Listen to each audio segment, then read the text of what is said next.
Welcome to Paulogia Live, where a former Christian takes a look at the claims of Christians live here from lovely Nova Scotia, Canada, and Paulogia Studios. I'm very excited today. To be. When I started this channel, part of what I wanted to be able to do was hang out with cool people, and two people that I've had in mind since even before the channel started were joining me today. So I'm super excited about it. Because while we are very different people, we have similar backgrounds. So let me bring them in. We have Lee Lemon, and we have Prophet of Zod. Welcome here. Thank you. Thanks for having us on. I'm very excited about this. Yeah, I am too. I'm waiting. So the three of us are former evangelicals, I think is fair to say. Yeah, for sure. And sometimes it's been a few years for me and more for others. You know, it's fun to think back to the way we were, to the way we think. I actually think that helps all of our content also stay fresh, to remind ourselves what we thought when we were still in it, and also inundated in our whole culture and society right now, or at least our devices, are these 60-second short videos everywhere, be it Instagram or TikTok and YouTube Shorts. And I'm starting to get flooded with, Christians on these things. And sometimes it's just fun to talk about it. So we're blending all of that together. But while we're here, let's Lee. Well, and actually, the other thing I wanted to say was this was logistically, I think, the highest degree of difficulty of a stream I could potentially put together, because I am in what we call the Atlantic time zone, which no one's ever heard of, but is in North America. Zod is also technically in North America. But what time zone are you in, Zod? Alaska Standard, which Alaska I don't know Standard. if that So helps. for but me, it is midnight. It's midnight, well, Tuesday night, but technically Wednesday. And for you, it's what time? 7 o'clock. Okay, so and I'm for Lee, 5 hours off of you. Yeah. It is 1:02 p.m. on Wednesday. So I got a lot of this sunshine over here. So we have 5 crazy time, unusual for YouTube time zones. That we managed 3 of them. We got all managed to be together at one time. This is the highest degree of difficulty. I'm proud of myself for pulling this off and for everyone for joining me. All right, but let's get to it. And we also want to communicate with the chat, so everyone get excited there. Just let us know where you are, what time zone you're in, so we know who we're partying with. That's it. We got a 4 a.m. somewhere. What's this 4 a.m. nonsense? Where are you at? Wow, 4 Joe. 4 what is that? Like London? There's a guy that joins London-ish. London.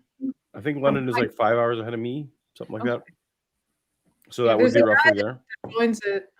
He's from Cairo, from some of my streams, and it's always like 2 a.m. when he joins. All doesn't sleep. I believe that. All right, but just in case anyone doesn't know who everyone is, let's have a brief introduction, starting with you, Zod. Let people know, I guess people should know you have a YouTube channel, but just give us briefly your Christian resume and before it ended. Okay. I was a Christian for pretty much all my life until I was in my mid-30s. I was a evangelical Pentecostal, I think is the easiest way to say it. So we were very aggressively Christian, very politically actively Christian, but we also like to make weird sounds and prophesy in church and stuff. I grew up my whole life going to Christian school. I was highly involved in church, was briefly the principal of Christian school, and then didn't believe, and now here I am. Awesome. And we're definitely having some people complaining that you're not a static face. This is the better face, so I'm excited to have this one today. That's a good Sorry to disappoint. I don't think complaining is the right word. I think confused might be the better word. All right, Lee, give us your Christian resume, as it were. Sure. I was also Pentecostal, and I think that's why I found Zod's videos so interesting. For me, I absolutely 100% believed it. I was the one who brought the Bible to school. I kept trying to evangelize to my friends and invite them to church. One of the best parts about driving when I turned 16 was that I could keep going to church. So I could go to the worship stuff that I needed to do. I was the bass player in the worship team. So I was at the different practices. I was at youth group. I was so excited to just be there. And I really, really, really wanted to be in the ministry field because I thought, I am on fire for Jesus. I totally got this. And I read my Bible, and by the time I was finished, I was no longer Christian. So after some, I guess, soul searching, to use the term loosely, I slowly made my way over to atheism. And I originally started my channel back in 2012. And this was actually to answer questions about Pentecostal Christianity. I thought more people would be asking those questions because Pentecostals are the ones, like Zod said, we kind of make a bunch of weird noises. And Jesus Camp had just come out, and a lot of people really misunderstood what was happening. So I thought, okay, well, I could maybe make a channel about that. But it was more Christians asking me about atheist stuff. So that's kind of where it turned into. And I eat a lot of things from Korea on the channel too. And these two both have excellent YouTube channels that you should, when the stream is done, you should click on the little @ sign where now YouTube uses little tagging. So you click on those tags to find their channels and go support them when this is done. But what we've got done today, and also today, because we just want to be interactive and fun, we're actually just going to interact with the super chats as they come in-ish. I love this song. I love it. And I know exactly. Yes. Okay, every time. Oh my goodness. Let us hear it. It's been forever since I've heard it. Let's see. But when they went to their church, they and lurched all over the church floor. Yeah, that voice is hard. Couldn't quite explain it. They'd always just been there. I felt so weird listening to that song because I was like, this is talking about me. Yeah. I'm the weirdo that they're talking about the song. The Crash Test Dummies were a huge problem for me because they were from a couple towns over from where I lived. And I, as someone who has a natural bass baritone voice, like to hear a lead who had that was just mind blowing. But then the words were just like entirely unacceptable because all the songs are essentially, if you pay attention, they're about how God doesn't exist. Yep. That was the hard one for sure. Because it's again, just hearing that kind of that really deep voice, just as a woman that does a certain thing. Out the ladies, what I'm talking about. Well, you're just like, oh, okay. So when you're listening to this song, you're like, wait a minute, So, but the ladies. If we get deep enough into the TikToks, we will have Mike Winger talking about this kind of thing. So we'll see how far we get. Wonderful. Oh, I sure hope so. I think with that, maybe we should start in with no further ado. So we've kind of seen some of these. Some of us have seen some of them. Some of it's blind react. So we're just here to commentate. And if some of them, if we don't want to talk about some, we'll just let them play. Off we go. Viral videos. Oh, and I should say that almost all of these have 1 million or more views. Like, so the pool I was putting together for this, that was my cutoff mostly, was like 1 million views. So yeah, painful. That makes me very sad. Yeah. All right, well, let's start with the first one. All I remember is that the first one is telling people not to watch Christian TikTok, so that's fun. People who watch Christian TikTok, can I just be honest with you for a second? It would probably do you well to stop watching Christian TikTok. And I know it's kind of probably strange for me to say that as a Christian TikTok creator, who of course I want people to listen to my messages. Can I make a guess? Is she going to say because people are doing it where there's going to be a reference to that, don't pray in public, like pray in the closet, don't be so open about it. This is one I haven't seen. So that's my guess. Is don't watch TikTok because it's like so It's more for the person to get the views. It doesn't really sing the praises of God. It's to get your own attention. That's my guess. Well, that would be a good reason to not make Christian TikToks, right? Yeah, but if you But don't that- watch them, then you're not going to encourage them to, you know. If So you- don't encourage me to pray like a Pharisee. Yes, there it is. That's it. That's my guess. I don't know if the chat has a guess. If you've Well- seen it before, don't spoil it for us. The chat has a super chat anyway. All right. A few years ago, this is from Johnny Rapine. A few years ago, I went to the 25th anniversary tour of Crash Test Dummies. Oh, I'm so jealous. God Shoveled His Feet album, a gift from adult me to my 14-year-old self. I'm so jealous. Beautiful. Yes. Definitely. And Ellen Reed, she's the female singer in the band. She still sounds great. I've heard some stuff she's done recently. It's That's very awesome. good.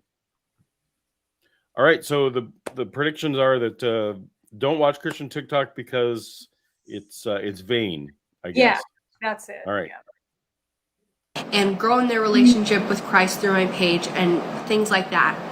But Christian TikTok is a mess a lot of times. And if watching it is hindering your walk with Christ, if it is confusing you, if it is tearing you and making you be torn between doctrine all the time, and you just have no peace in your relationship with Christ, get off Christian TikTok. So no, it's not because it's not for vanity. It's because Christian TikTok is confusing people. I see. I'm Into- confused. So It's clearly not for vanity or she has no issue with the vanity aspect because Yeah. she thinks watching her TikToks will help you grow in your relationship with the Lord. that's true. Even though thou shalt not permit a woman to speak, but I wonder though about that. Like, what would that really say that everybody's sitting here talking about doctrine and it's confusing you? Right? You know, what should be so confusing? Aren't we all using the same Bible? What should be so confusing about that? That's such a weird statement. Don't watch Christian TikTok because you might be confused at the contradictory nature of the discussion. What is that? What this is? I think that is what it is. And it's basically fear of other ideas, even other Christian denomination ideas, it seems like, right? Because it's confusing doctrine, and if TikTok is making you think about what you believe, then don't do it, is essentially, I think. what you're saying. Well, now wait a minute. So Paul, let's pretend, because the thing I thought was really funny about this whole concept that we're doing right now is that in another universe, like a parallel universe, all three of us would be on Christian TikTok. We'd be the ones making these types of videos instead of. I hope that I wouldn't, but you're probably right. No, you're right. No, 100%. Okay. No, it's because I'm old. I'm too old to be doing TikTok. But no, there are plenty. I mean, I think we're all over 40 here, right? So there's plenty of us old people on the TikTok, on the Clock app. So the problem, I think, is that I totally lost my train of thought. Oh, I'm sorry. That's okay. There's a super chat though we could check out. We'll read the super chat first. Yeah. When I was a youth, we went to Mexico on a missions trip. We saw a woman levitating in a pentagram of candles doing a satanic ritual. Do you think churches set these things up to keep the youth convinced? Interesting, Eddie. I would first wonder what was going on, because if she was doing some kind of street magic, there's ways that you could fake levitating. She may have been trying to, like, if she was like a brujeria, she would be wanting people to show or see how powerful she was. So that way they would pay her to make like spells and potions and those kinds of things. So like the brujeria is like a witch. The bruja and brujo. Those are like the witch, male and female. So that's what I would think. So maybe it isn't even that the church necessarily set it up. I wouldn't put it past them, but I would think maybe this was just somebody trying to get money by making it look like they were levitating. That's my guess. I'd say at the very least, they were happy to have wandered into it and had a chance to freak out about something. For sure. Paul, Yeah. I remember that when we were oh, go ahead. Oh, sorry, go ahead. So I'm thinking, Zod and I were Pentecostals, And if we were talking about being slain in the spirit, and you, Christian Paul, stumbled across our TikTok, what would you think? Would you think, yeah, okay, that's in the Bible and stuff, but I just personally am not that interested in it? Or would you think, what am I missing out in my Mennonite ways? Like, what would you? Oh no. You have this like conflict internally that, I shouldn't watch Christian TikTok, I'm so confused. Or would you just say, yeah, that's what it says, but our church doesn't really focus on that. So next. So I was competitively Christian. Like I literally competed internationally in Bible memorization tournaments when I was in high school, and I paid for my college with Bible memorization stuff. So part of me would have been weirdly, if someone accuses me of switching from one form of fundamentalism to another, that's not actually entirely wrong, because when I was a Christian, I definitely would have been on the path to like show you why your doctrine was wrong and pull up proof texts and like all that kind of stuff. So no, I would have done virtually what I do now, but it would have been probably against other Christians versus other atheists, because I didn't know other atheists. I just knew Christians. So yeah. Does that make sense? Absolutely.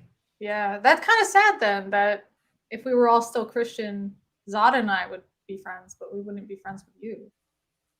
No, so I would have been okay, but I would have definitely thought you were wrong and maybe going to hell. Right. And that's how we probably felt about the Mennonites. Absolutely. Oh, probably. Like, because every I agree, because I wasn't speaking in tongues and I wasn't doing any of that kind of stuff. Right. Now, a lot of Christians thought that about us, really. Oh yeah. And still do. We were the wild.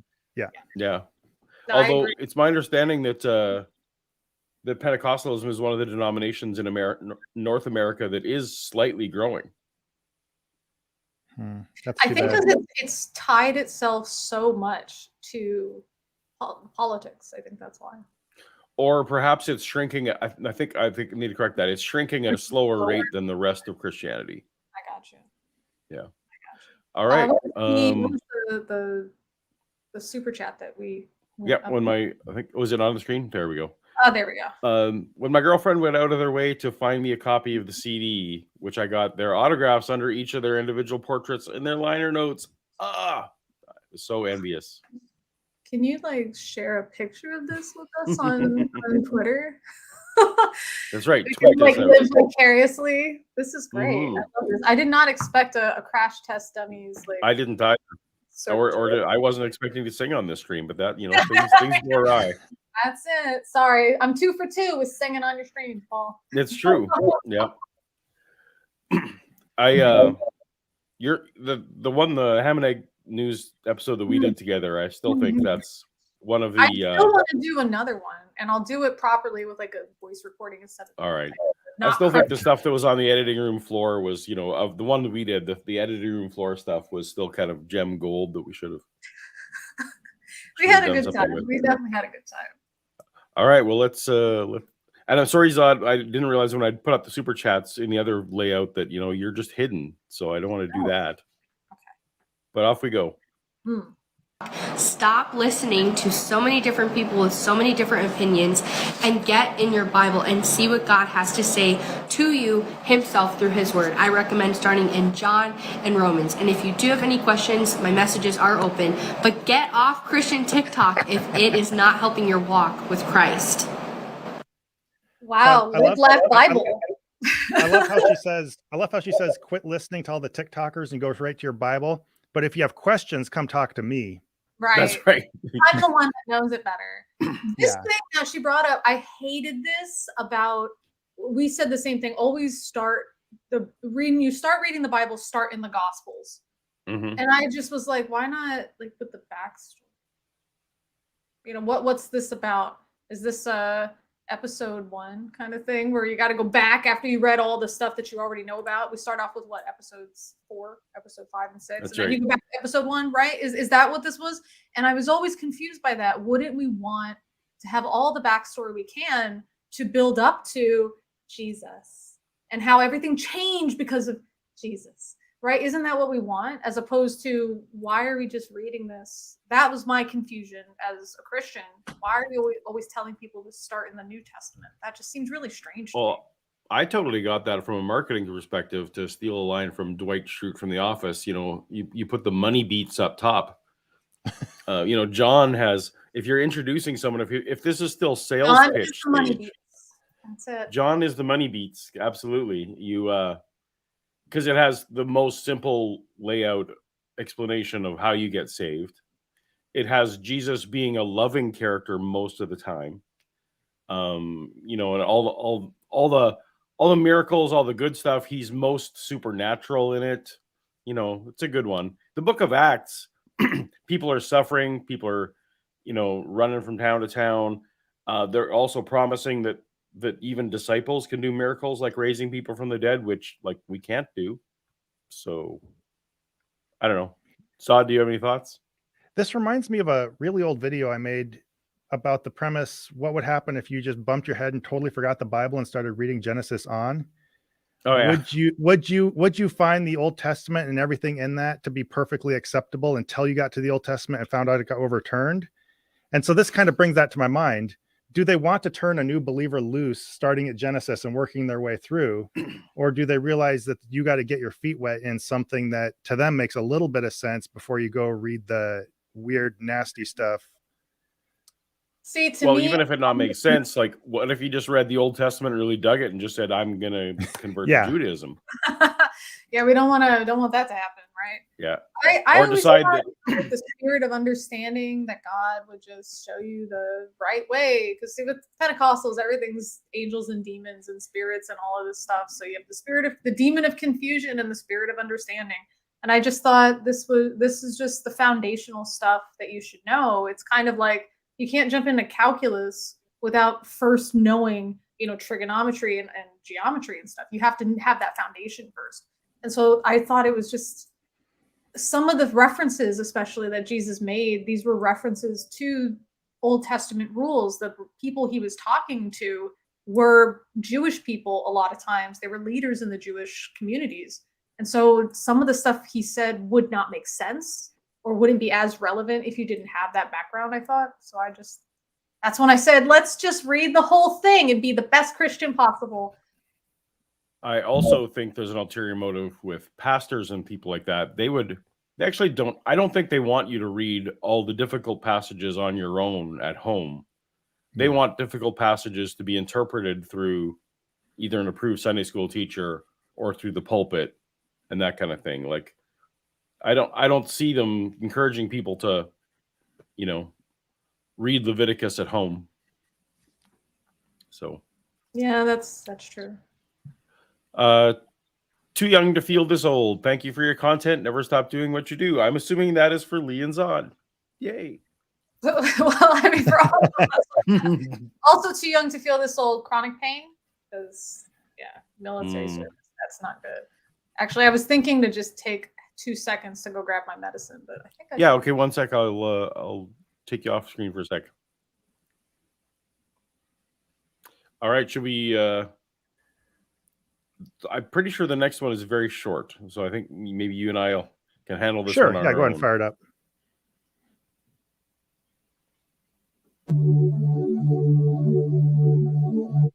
Oh, I passed. It's even gone. Could you read that?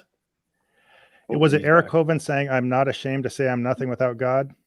That is exactly what it was. No. Oh. Wait, let me. You want to see it? That was fast. Literally, It is was not a 5 helping your second walk one. with Hold on. Christ. We'll go back to it because I was meant to hit pause here. Okay. Yeah. That's of course, uploading. What is this background? Like generic skyline in a city that wishes it wasn't rural. I mean, I guess so. Yeah, it's not a lot of effort into repurposing your tweet. Yeah. Wait, It's not. No. Was this posted by Eric Hovind? Yeah, Indeed. that sounds like something. It might have been a little mean, but I posted something along the lines of the fact that he made night at the Creationist Museum, so he's not ashamed of a lot of things or something like that. The reason I actually wanted to pull this one up was that very, like, he got so inundated with that tweet by just snarky comments. Yeah, I just enjoyed it. Wondered what you guys might have to say. Thought he might have to say. So, I think that it's still very Christian TikTok, because I feel like that's the kind of stuff that you would find in like a Christian bookstore. You know what I mean? Where it's somebody's quote and then some sunset behind it. Just what a strange thing. When I was trying to find, there is a lot of that for sure. There is. I was trying to find some of these, Christian TikToks, and I found one that I didn't send, but it was a guy who basically was taking a selfie, and then he was saying, like, the whole video was that, what to write down in the description, and then he said, I'll choose a Bible verse. So it's just like a selfie of him, but then he adds a Bible verse. I'm like, yeah, that's who is this for? That's a question I ask a lot on my channel, like when I'm reading some of these books and stuff. This is not for atheists. Like, who is it for? Who are you? I think sometimes there's a picture of you like this, and then it's like, for God so loved the world, he gave his only begotten son. What is the woulda? You just want people to that's I think that is literally the Christian version of felt cute, might delete later. Yeah. But it's not vain because I added Jesus. That's right. Yeah. I think we are the audience for some of it, though. I think what Eric posted is kind of a subgenre of Christian, at least Twitter, where you just post something that's incredibly low effort and generic. You're just repeating something you've heard in church 1,000 times. You'll get some amens, but then you'll get us showing up and trashing you for it, and you get tons of engagement. It's like low quality bait. That's exactly. All right. We have Eddie. How long did it take you to stop paying for a safe trip? I think it means praying for a safe trip when you start a long drive. I stopped believing many years ago, but I still think these prayers. I totally do think about it before a long trip. I don't do it, but I do recognize that is where the prayer should go. Similarly, when we sit down for meals, I still feel like that's the place where the prayer should go. I don't know if you guys do. Yeah, my first time going to an atheist gathering with our local community up here, it was like just in a home. And then they said, all right, let's go eat. And I was totally expecting everybody to circle up and pray. Like, it just felt like that's where it belonged. Right. I guess for me, I don't know. I just kind of recognize this is why I feel like I want to be safe. And so this is where a prayer would go, like, to use that phrasing. But I guess for me, I don't have the prayer. I just think, okay, what can I do to make sure that I'm safe? Is this checked? Are the tires, do they have enough tread? That kind of thing. So instead of like, let's pause and do a prayer, it's like, let's pause and do like a walk around, that kind of thing. I guess that's a good way, just a place to, even if it's just mental, it's just your place to be intentional. It's like, okay, I'm going out now. Yeah. I'm just going to intentionally transition my brain from whatever the panic of getting ready was to now I'm just focusing on the road. Probably is somewhat helpful if you. Yeah, that intention. You want to be safe. And when you get into a flight or something, I mean, it's really, you really don't have much. Like, that's you know what I mean? It's like you don't. That's have where you feel most helpless. So that's where you definitely want to pray, I guess. Right. You're just like, okay, well, I guess I'll review the safety instructions again. That's kind of all I can do. All right. Most people don't die in the crash. They die in the fire after the crash. Is there an easy way to get out? Who am I going to have to step over? Am I going to get stuck in the thing? And then you just realize, you know what? There's so many variables. It's safer than driving statistically. Let's just hope for the best for this one, That's your time to eye up who you would eat in a crash. Yeah, basically. Yeah. You really do. It's always, who it is. But they have to look clean. I guess I give this stuff a ton less thought than other people do. Anxiety. We're moving on to more TikToks. Speaking of less thought, we're moving on. Yeah. Look at your M closely. There's a gap right here in the letter M. It's never connected. So you go into Hebrew. The letter Vav is also the number 6. Short top, long tail. Short top, long tail. You could have here in Hebrew 666 on the can. But my interest is the Okay, Any thoughts at to this point? yeah. Sounds like First she's of all, describing a mullet. I did have Hebrew tattooed on me, which was I am that I am. I did have that. So I do remember like trying to make sure everything separate. But to me, this looks more like long nails like you would use to crucify a Lord. So maybe it's like the Trinity of nails and you're getting resurrected with energy. So why don't we interpret it that way, lady? You know? Why not? You're too good at this. I'm so good at this. We could. Everybody thought this lady was crazy. She exposed this over 5 years ago. Exposed what? Even so, what if it was called 666 energy? Right. So what? Am I drinking the devil? Is that what this is? I'm drinking his blood. This is a satanic communion. Well, at least it has an effect on me. I wake up. What does the grape juice have an effect on you? Oh, I wish I had more grape juice. That's all I That's it. You got a little bit. And you're like, I'm actually really hungry right now. This is not enough, you know. I don't know. word Anyway, monster. What do you see in the O? There's a cross. Okay. What has Christ got to do with an energy drink, let alone the name monster? oh, see? Christian energy drink. QED. That's it. So I thought, well, maybe this is a Christian company then. BFC at the bottom of the can. Do you know what that stands for? That's the F word. They can. In fact, they write. That's the F word. Big freestyling can. Okay, so what? So what? Like how is this? If you're really upset with it, come up with like a holy water drink or something. You know what I mean? Is the devil's master plan to print stuff on an energy drink can that only a crazy lady can figure out? Like how is this something that is in any way impactful? Okay, the devil's good at branding. His grand plan is for her to have some weird career talking to people about the can he made.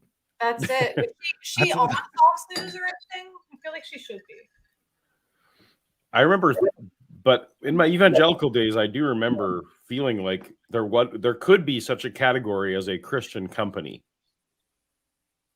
which I now realize is largely ridiculous, of course, right? Because it's just not the way any of that works. So, and also, yes, you can't be Christian and also, say the F word, because we all know where in the Bible where it says don't use the Raka with your brother. Don't use a crude word for sex in a language that hasn't been invented yet. That's it. No, because English is the true language of Jesus, hence King James Version. We know this. All right. Big effing can. That's it. On the side of the can, so I know that's the F word.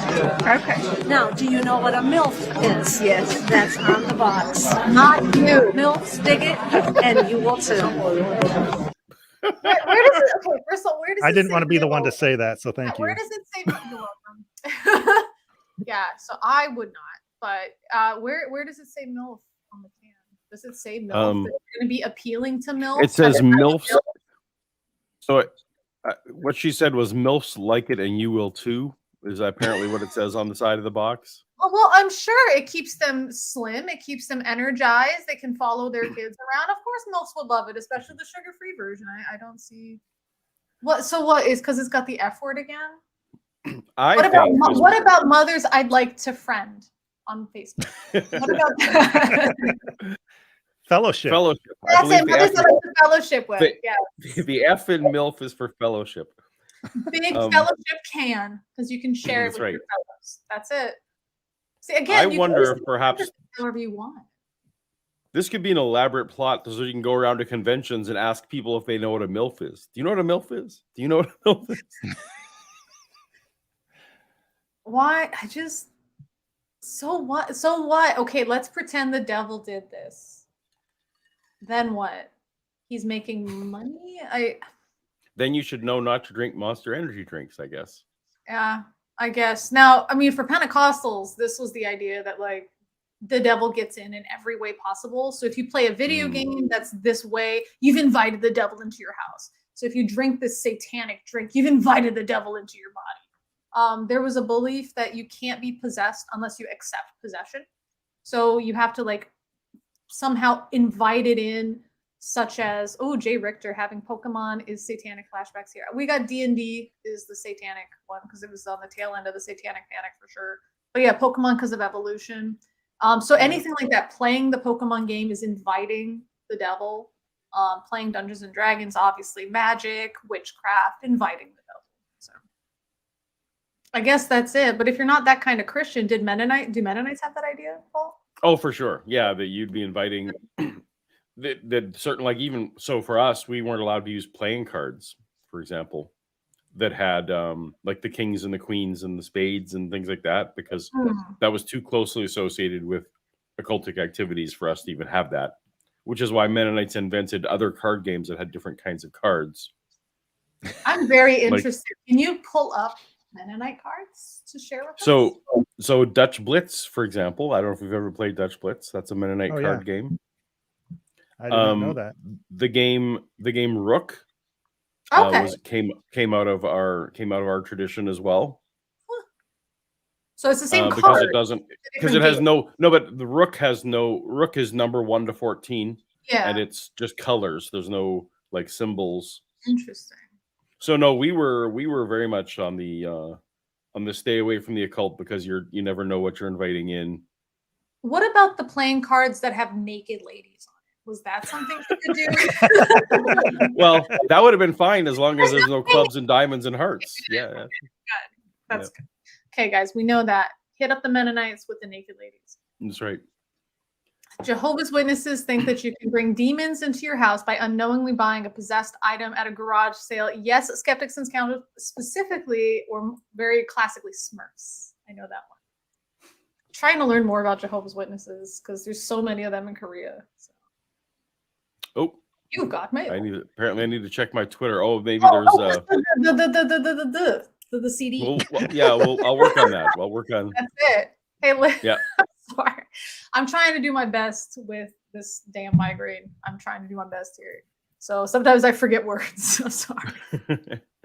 Well, let's hear more about the Satan's plan of the monster drink.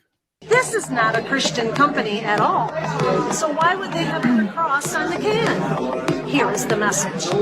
Antichrist. 666 in Hebrew. And then the Bible talks about the beast in Revelation. And look at Monster's ad. This is their statement. You see these M's everywhere. Hats, t-shirts, bumper stickers. Is there another agenda here? If God can use people that cry. I'm confused. Is that because monster is another word for beast? No, it says unleash the beast. That's that's the tagline. But what I'm thinking, first of all, the 666 was not from the Hebrew part of the Bible, so who cares? If it's written in Greek or something, fine.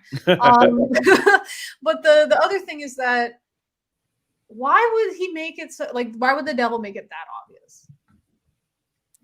That's what I don't understand. Like, if I'm trying to infiltrate something, so like for me, one of the things that held me back from getting tattoos while I was in the military is I wanted to work in counterintelligence, and you're like going into other countries blending in. You don't like drop that you're secretly American. No, you blend in. Right. You know what I mean? You're just blend in. So why would the devil send us a message if he's trying to blend in? Wouldn't it be better to totally trick all the Christians and not include this 666 and the beast and all this other stuff if that's what he's doing? Isn't he smarter than the average uneducated Christian? I mean, you'd think, right? Well, and literally all he does, there's no content or no message other than identifying himself. So yeah. Hi, I'm here. Drink me. I mean, okay. Okay, Alice.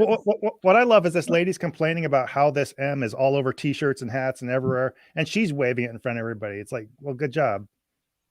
Now That's a everybody good knows. point. Yeah. Like what is this? It's a good point. Ugh. Right.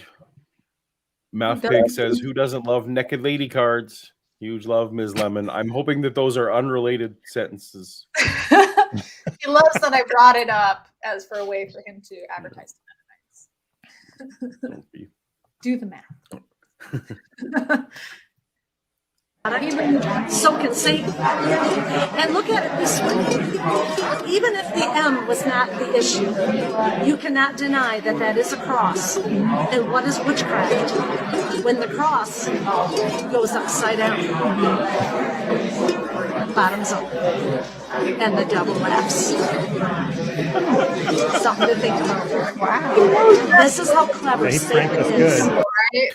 You know that part of the reason for those watching this, and because I told you guys about this, the Paul and God, I wanted to have like a theme for my makeup. It's just kind of what I do. And so what I thought, girl defined, very boring, let's just go like full 80s satanic panic kind of thing.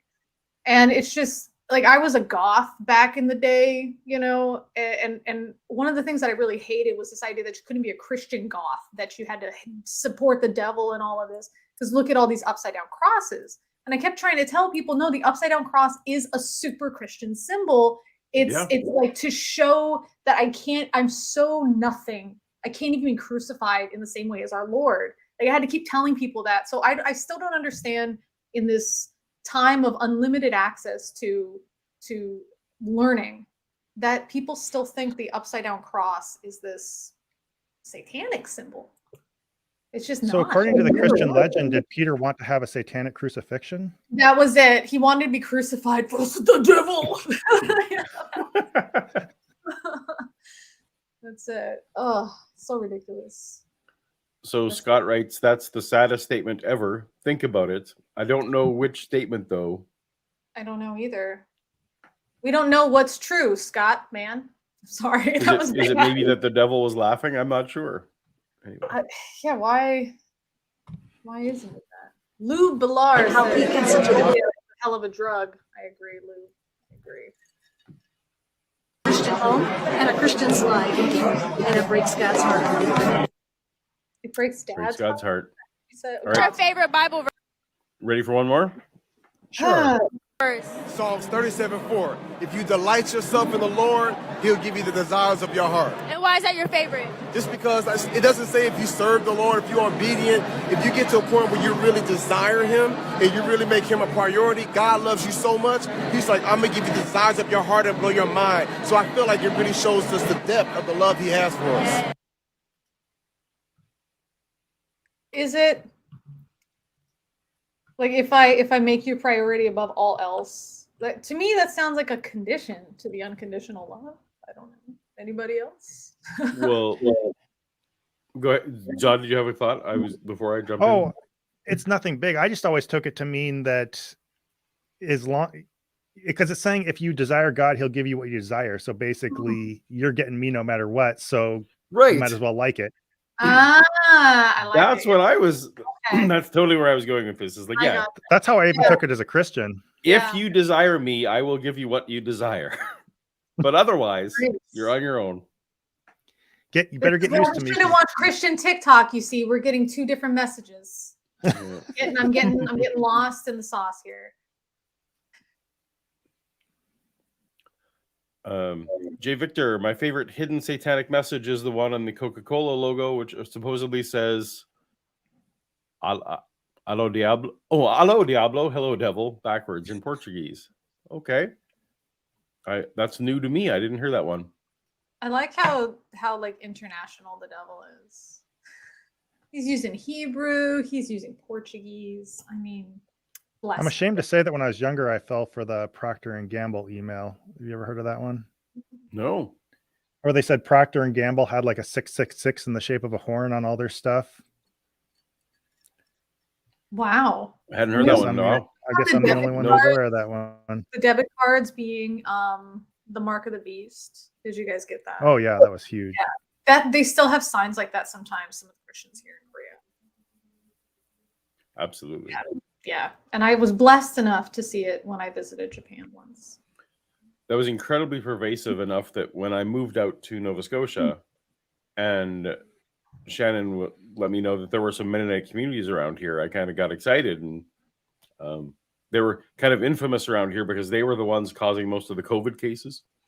But that aside, when we first drove past some, all of a sudden some of them had debit machines that they're like selling corn by the side of the road, but they had debit machines to take cards.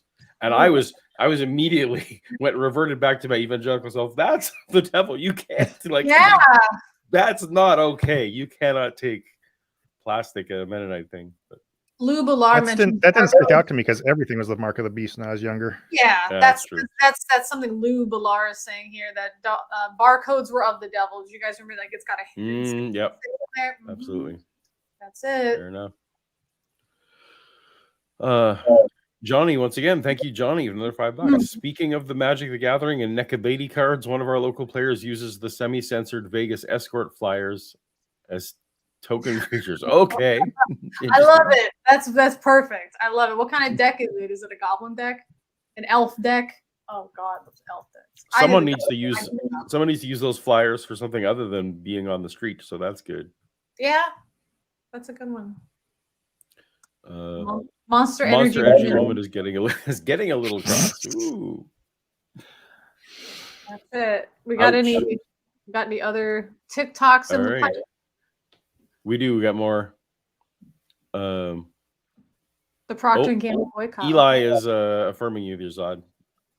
Oh my God, yes, I remember the Procter and Gamble boycott. Did some Googling years later and found out it was started by the Amway sellers. Ooh. Oh no! Oh my goodness. So for those that don't know, Amway is a multi-level marketing, and they also market very heavily to Christians, and especially to like groups of moms that feel like they can't go to work because they have to be good stay-at-home mothers for Jesus, right? So this idea that they would have this push not only to be it's the devil, but also so therefore you should buy our equivalent products. Oh, that's gross. That's disgusting. Lying for Jesus. That's it. All right, more TikToks. 4 things to pray every single day when you wake up. Number 1, Lord, forgive me for my sins. Even as Christians, we cannot live a holy, blameless, spotless life. That's why we need Jesus. That's why we need the gospel. The only form of perfection on this earth is Jesus Christ himself. So when you wake up, what do you call that voice? Because that I know that you know the voice. The nasal whatever she's doing? No, but it's like I'm so on fire for Jesus. Like everything, I totally believe it. That voice. Yeah, I can't put my finger on it, but that sounds very familiar. Right? So I was totally very much a person that prayed for my sins to be forgiven the last thought before I drifted off. And she's right, would also like first thing when I was like coherent enough to have a thought, would also like pray something similar in the morning. Were either of you ever in that level of panic about whether everything was forgiven?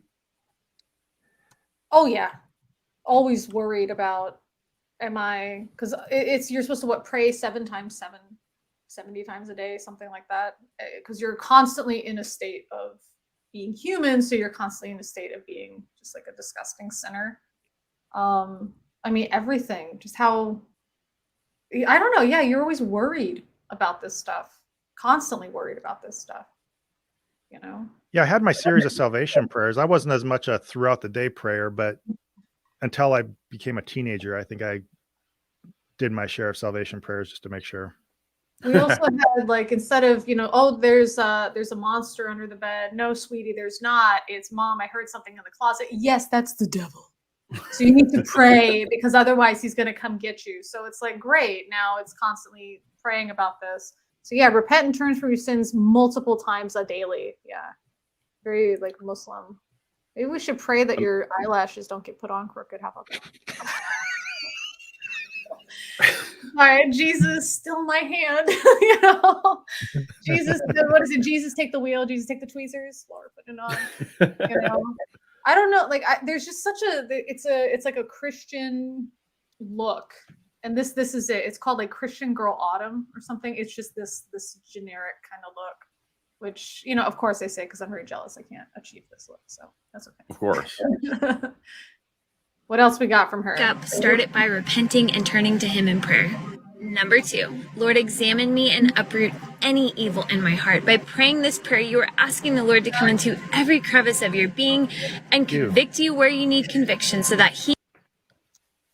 What's that? Yeah, every crevice. Yeah.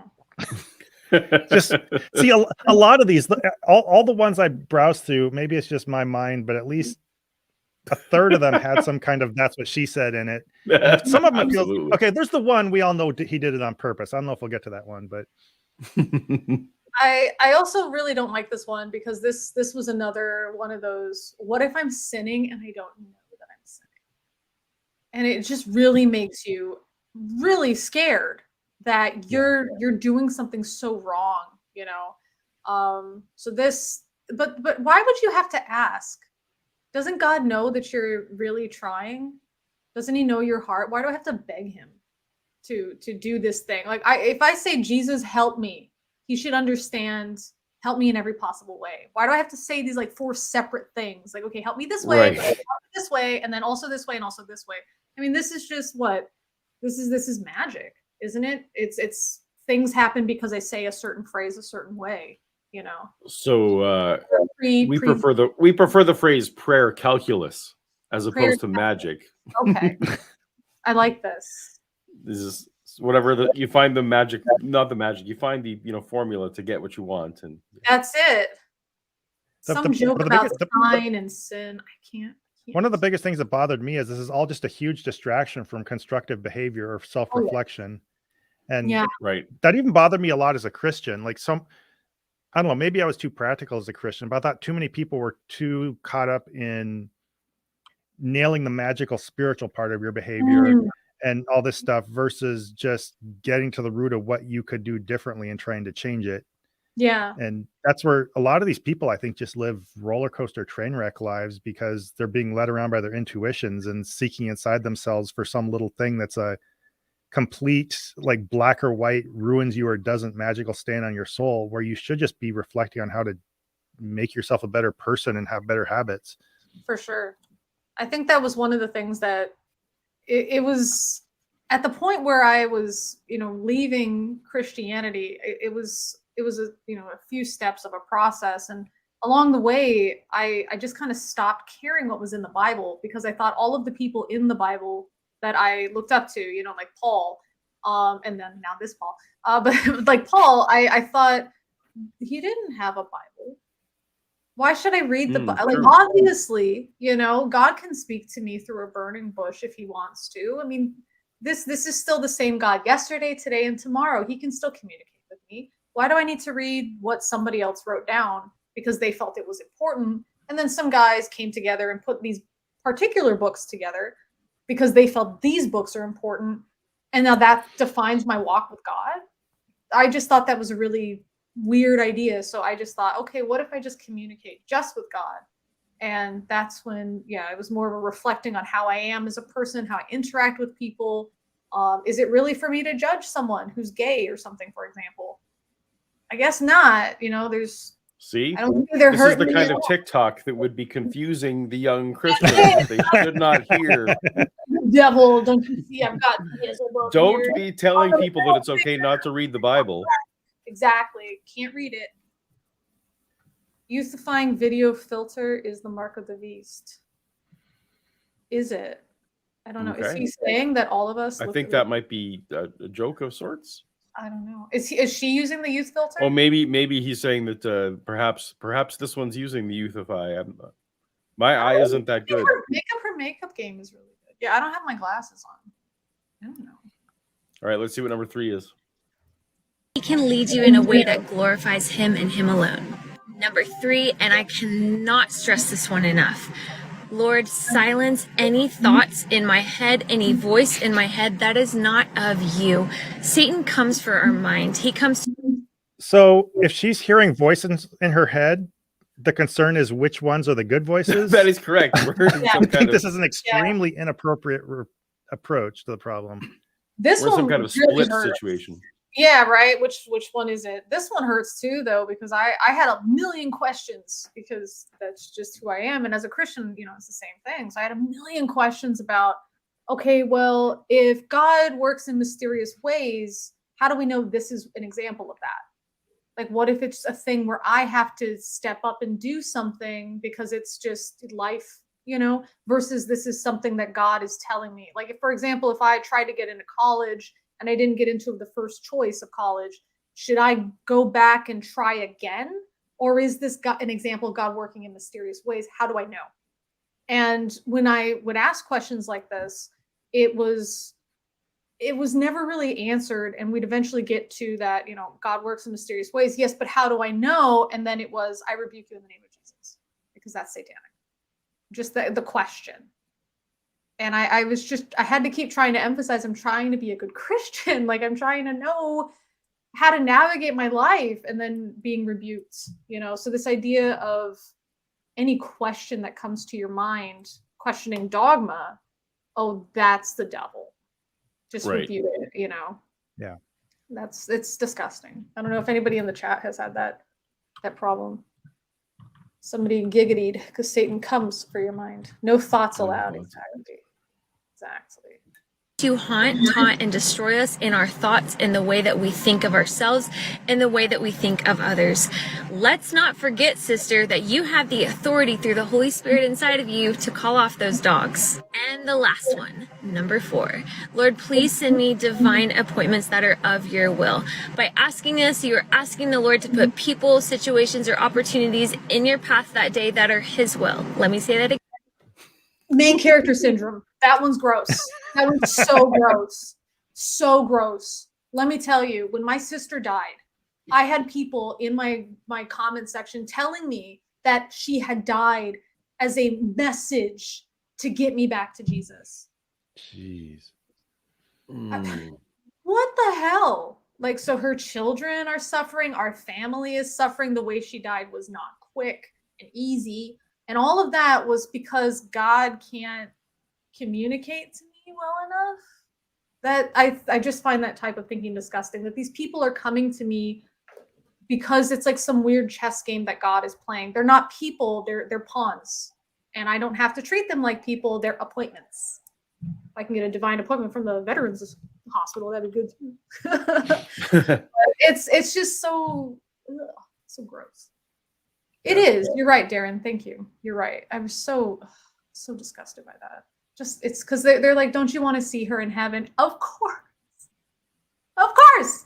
That doesn't make heaven real. Of course I want to, but that doesn't make it real. Plus, with heaven, we're just praising God the whole time. I wouldn't even have time to visit my sister. I would just be standing at the throne of Yahweh saying praise to the God, because he's so God, and he's the God and God.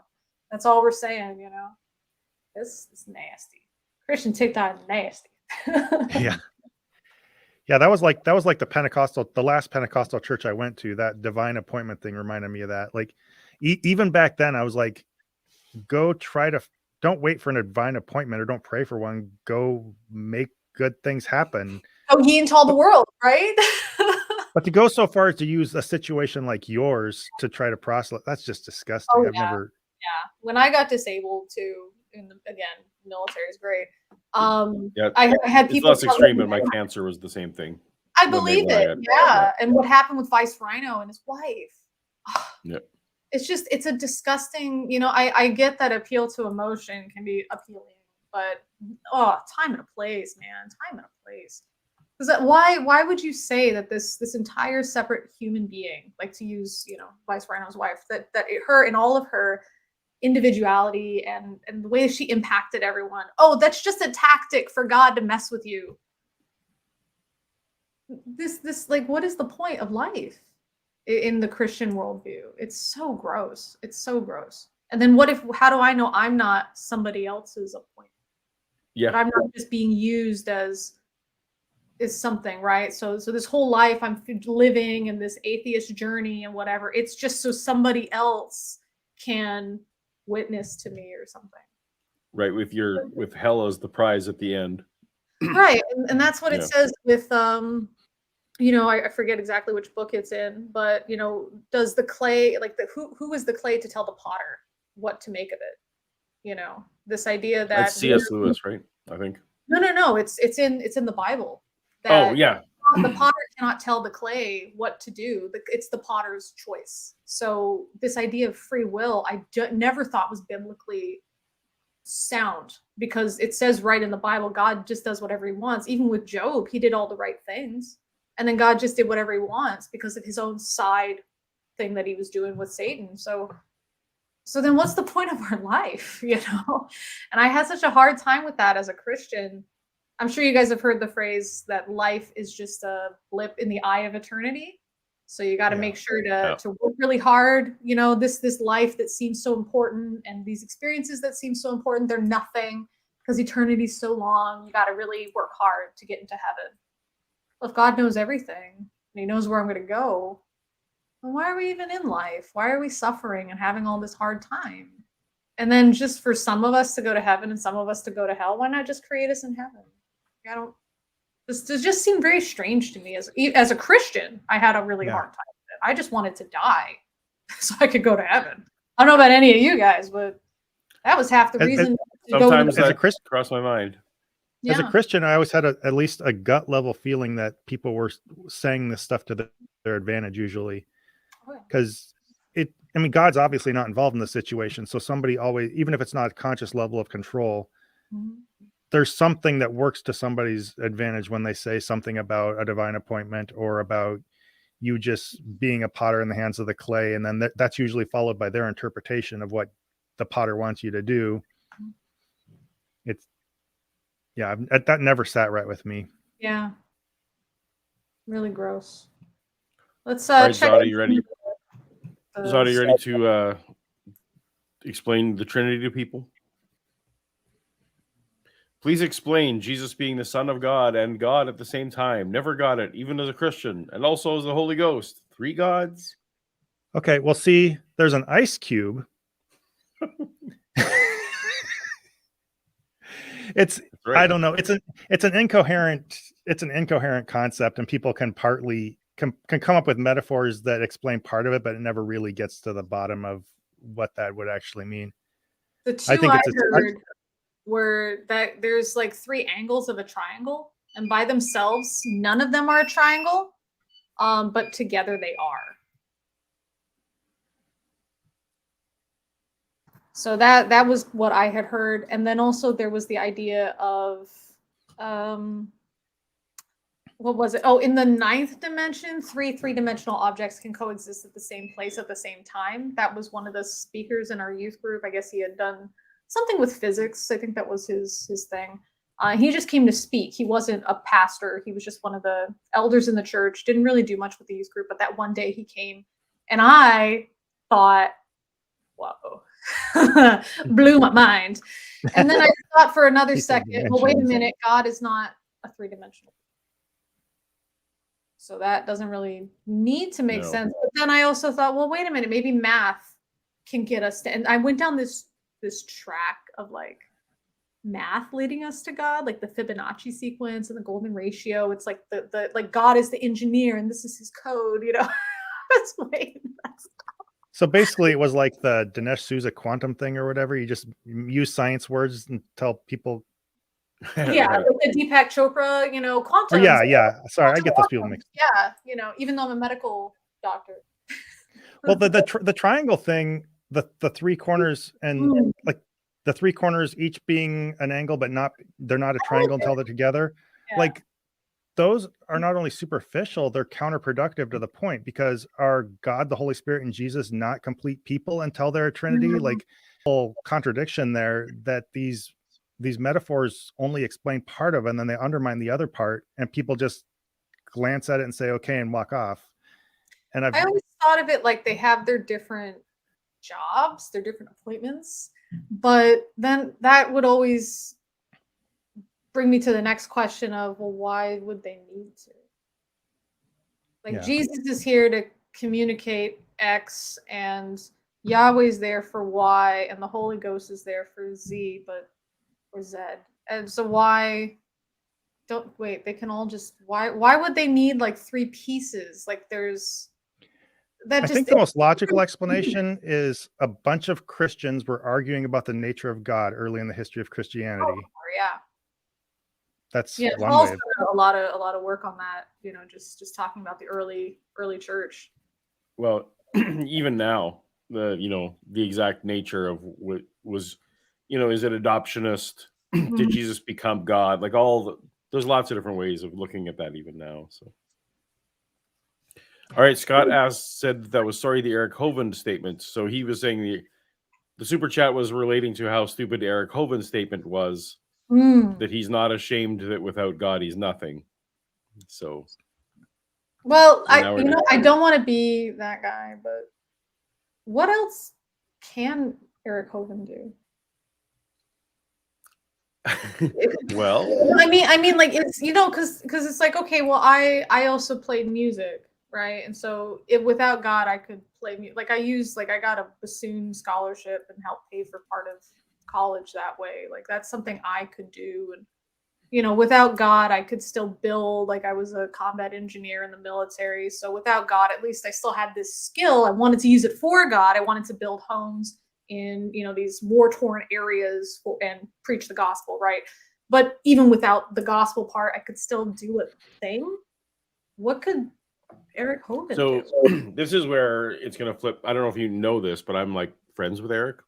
Yeah, I know that you guys are on like good Yeah. terms. So But- Eric, I think he's become a very good video editor. He That's true. is Yeah.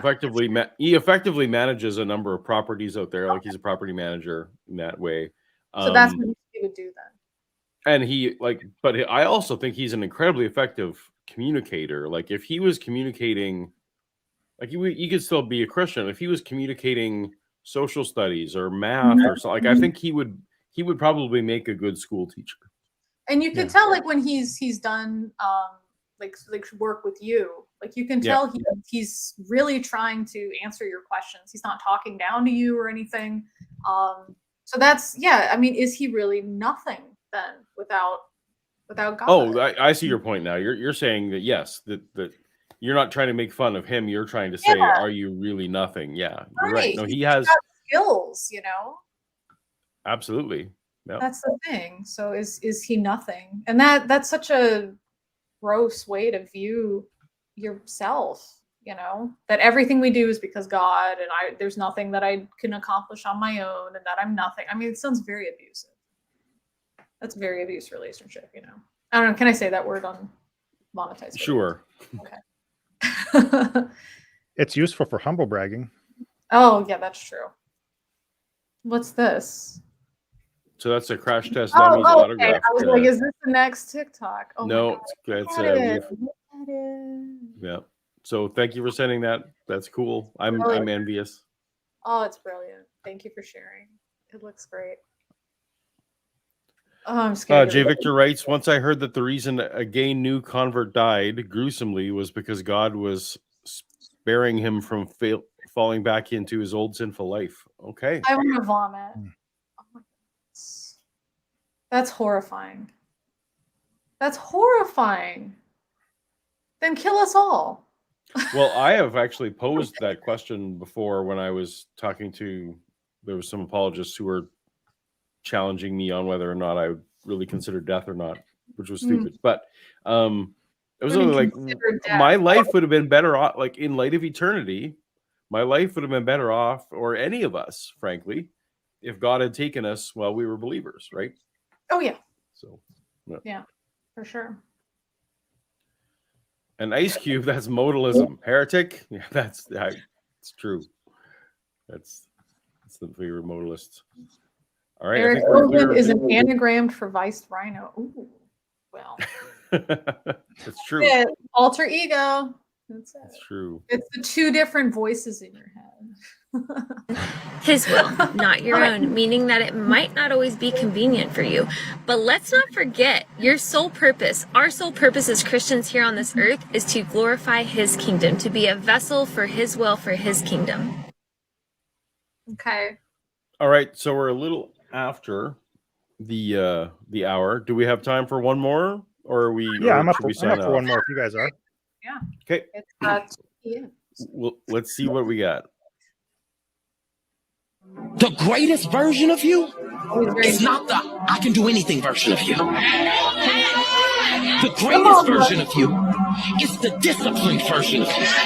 The greatest version of you is the version that has parameters. No, I don't do that. I don't drink that. I don't go there with these people. I'm focused. I have a prize that's in front of me. I know what I'm supposed to do, and that ain't it. I have to stay right here. So that's like me at the gym. Yeah. The greatest version. Sorry, I can't have that. I don't eat that. Don't drink that. Too many carbs, you know. Is that's the greatest version. Looked like Kevin Hart's really slipping. He's not as funny as he once was. He's intense, and somebody said half preacher, half cocaine. Yeah, and I think part of it is that intensity. Like you get whipped up into that frenzy, you know. That's one thing that amazes me is how little you can say and become a famous Christian just by being expressive. Yeah. Like it's not just him. If you type up what a lot of these speakers are saying, it's like literally nothing, but they're expressive in a way that not everybody can be. And Christian. yeah, that's where the charisma comes from. I guess to use the D&D reference, they put all the extra points in that. That's The it. thing that bothered me about that one was this whole notion that really,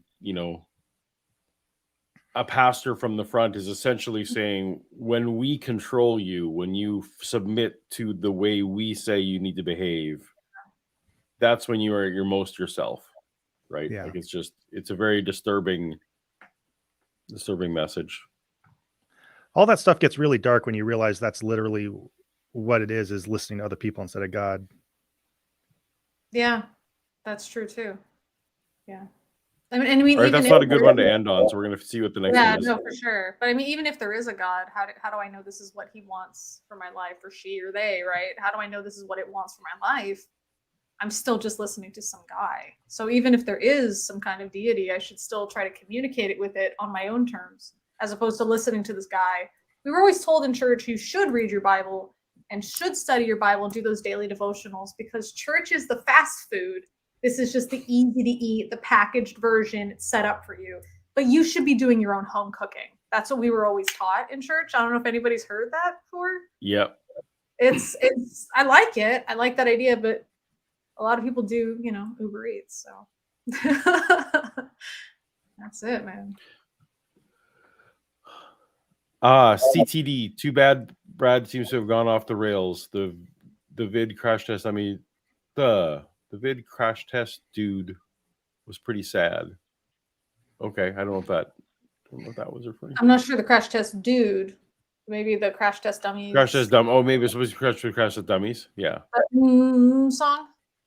How do you guys say that? The title of that song. Yeah, the is it- song. song? Yeah, Okay. the blue hair. That's it. All right, what's the next You'll one? regret being a Christian. You'll Here we regret those go. hours you wasted at church. You'll regret all those mornings reading that 1,000-year-old book. You'll regret not partying and not having sexual experiences. You'll regret waiting for marriage. You'll regret dedicating your life to a being that you can't even see. People have been telling me that my whole life, but I won't regret it. Christ saved me. He saved my life. He brought me from spiritual death into spiritual life. I'll never regret a moment spent in service to Him. And yet some people still tell me. All right. Yeah. Sorry, Paul, can I get just 1 second off screen? Yes. Yeah. Well, Thank you. Yep. Okay, let's talk about Zod while he's gone. Okay. Yeah. Yeah, no, I think that's how all of us felt. Right? All of us probably felt exactly the same way, and then we didn't. This is why it's so important for us to have evidence. And I whenever I'm approached by a Christian or by a Muslim person, I just say, how do I know? Like for me as an atheist, like as an outside third party kind of looking in here, how do I know that your interpretation is right versus the other person's interpretation of God? How do I know that? How do you know that? Because what if, and not to use the phrase what if you're wrong, but it's how do we know this is true? That you're going to spend your life in service based on faith, but you could have faith in anything. So how do I know that this is like accurate, right? But what did you say when people would present that to you? Like, how did you know? Well, for me, again, I lived in such a close-knit community. I didn't really know anyone who actually that was not a thing that people posed to me when I was a Christian, frankly. No one posed that to me in those phrases. I'm excited, actually, if Christians these days, if that's like, if that guy who has millions of views on his videos finds that that's a truth that current Christians are receiving, I'm excited about that because yay, you're getting that message. But it's just like the hubris of anyone who says, like, you know what, all these people who are older than me or more experienced than me give me this advice. Doesn't matter what the category is. They all give me this advice. And for some reason, I'm just going to ignore this advice. And it will never apply to me. Just like the hubris of the youth, the hubris of youth at that point to be able to say that, because I regret everything he listed in that list. I absolutely do. But as you were saying, Lee, I mean, part of it is I had to discover what was true or not first, right? It's not like I was, if I had have felt that, if I still believed that Christianity was true, I would not regret any of those things. It's so first you need to settle that truth issue, because I bet there are, in Christian youth groups out there these days where it's someone's like, yeah, I left Christianity because I really just do want to sin, right? Like I think that actually does happen. I don't know, Zod, what do you think? I think I don't know exactly where you're at in the whole conversation, but I think as far as this whole video goes, it's a strange inability or unwillingness to understand where other people are coming from if they do regret that. And what I find is strange is he doesn't regret any of those things because of what he claims is right before him as the prize, right? If I remember correctly. And that's a totally intangible thing. But then they keep telling us that we're going to regret everything that we're doing because of something that we have no evidence is going to happen. So it's just constantly being chided that nothing that we're missing in this life matters because of something we can't prove, but we're also going to be very sorry because of something else they can't prove.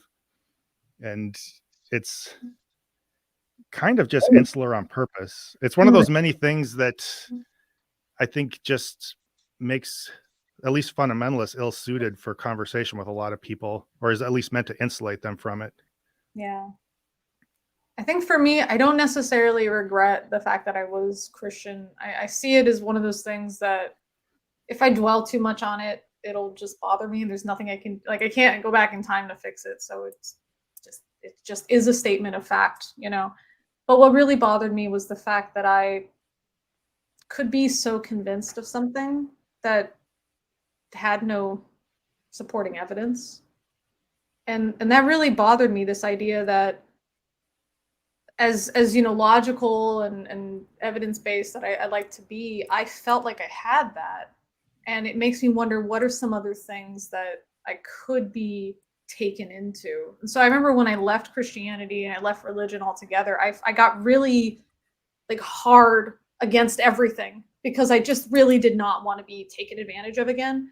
And I don't know, it just makes me wonder too about just how malleable our brains are. And then, you worry about as you get older, with dementia in the family, is there a point that I can be convinced of something that doesn't have any evidence to support it and be so okay with that?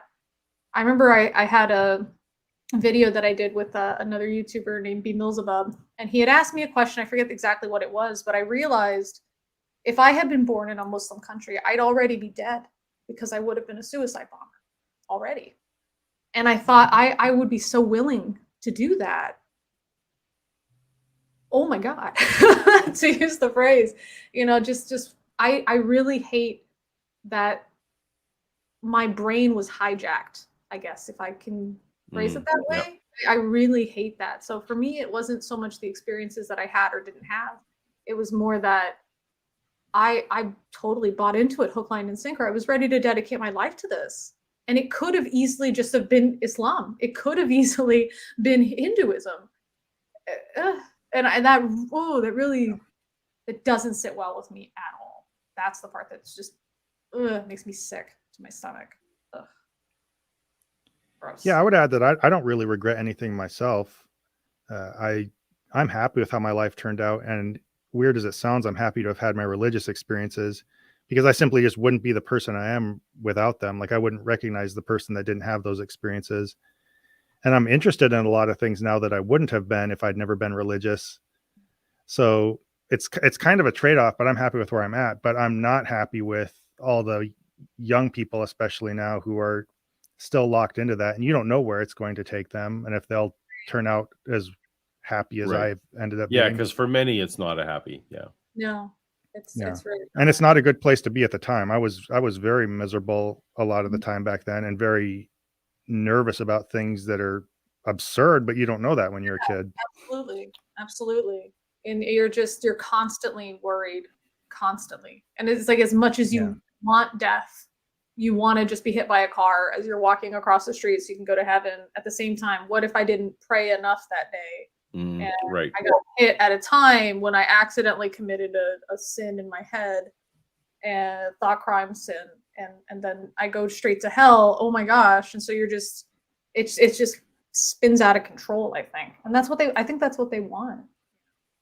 If you're spinning out of back to that mark of going back to that mark of the beast thing, when I was younger, I literally had a plan for how to put together a backpack and what path to take to go hide, so they couldn't make me choose the mark of the beast or get my head cut off.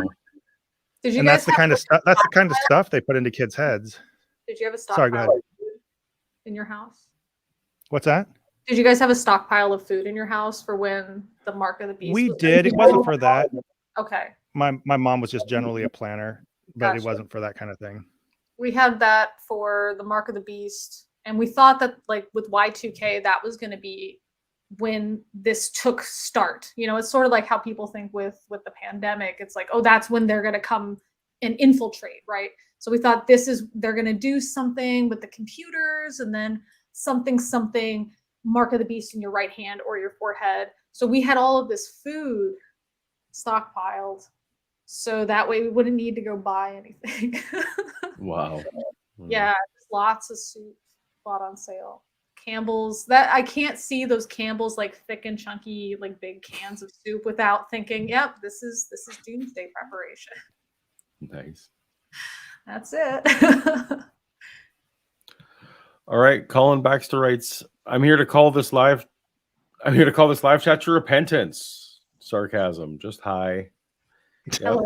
We need to say our atheist prayers so that the daily disciple who made that last video will eventually come to regret all those things that he says he won't, because that would be quite a video. I kind of wish I had video of myself saying some things like that. That would be that's true. That'd be quite an object lesson. And we get all the no true. We wouldn't get rid of the no true Christian accusations still. Oh, you were just doing that for likes, for clout. Do we have any other last? No, I think we have a hard stop in a few minutes, so I think we leave it there. And so let's one at a time. Lee, why don't you tell us where people can find you and about your YouTube channel, about that kind of thing. Absolutely. So I guess I can put a link to the YouTube channel in the live chat there. I'm just at Ms. Lemon on YouTube, Ms. Lemon 42 on Twitter and on Instagram. And I'm definitely happy for you guys to join me also on Discord. So I have a Discord and we talk as much as I am able. Would love to communicate with you guys and hear your own stories of deconversion or never having been religious, or if you are religious, just very happy to have that conversation. My channel is for discussion. So I just want to hear from other types of people. Why do you believe what you believe? How did you get there? Is there anything that would change your mind? That kind of thing. So just open discussion. Be respectful. That's all. And Lee was a big influence on me in starting my channel, so I'm always a fan. Yeah. All right, Zod. Yeah, I'm Prophet Azad. I have a YouTube channel by that same name. I focus a lot on counter apologetics. More than that, I think I've started to drift toward how you process your thoughts coming out of Christianity and things like that. If that's something that appeals to you, check it out. I'm more recorded. So if that's your thing, tune in and listen. And if it's for you, great. If not, find something else that works for you. But you basically find me by just anytime you type Prophet Azad, you're not going to find anything other than me. So type that in Twitter, YouTube, whatever. And Prophet Azad I don't watch a lot of atheist content because there's so much Christian content I have to watch. But Zod makes some of my favorites. It's all amazing. Love it. Well, thank you. There was a video you did where you said like this music sounds so like incredible, like amazing music that it was on some Christian video, and you said, I bet if I put that music to anything, it would sound like the Avengers or something amazing. And like you were vacuuming. Every time I vacuum, I think I'm just like dun dun dun. dun. So it's good every time I vacuum. So. Oh, thank you. Skeptics and Scoundrel writes, Zod, longtime viewer, you're awesome. Lemon, new to you. Looking forward to watching your stuff. You absolutely should. Paul, keep being Paul. And actually, I will just plug that Skeptics and Scoundrel recently started a channel as well, which is, I think, my favorite. I think I can safely say my favorite new skeptic channel of 2023. So yeah, I found that one randomly, and it's a good one. Yeah. So thank you, Skeptics and Scoundrels. All right. Well, thank you everyone for watching. We appreciate it so much. This was just fun for us to hang out. So I hope it's also fun for you. And until next time, later.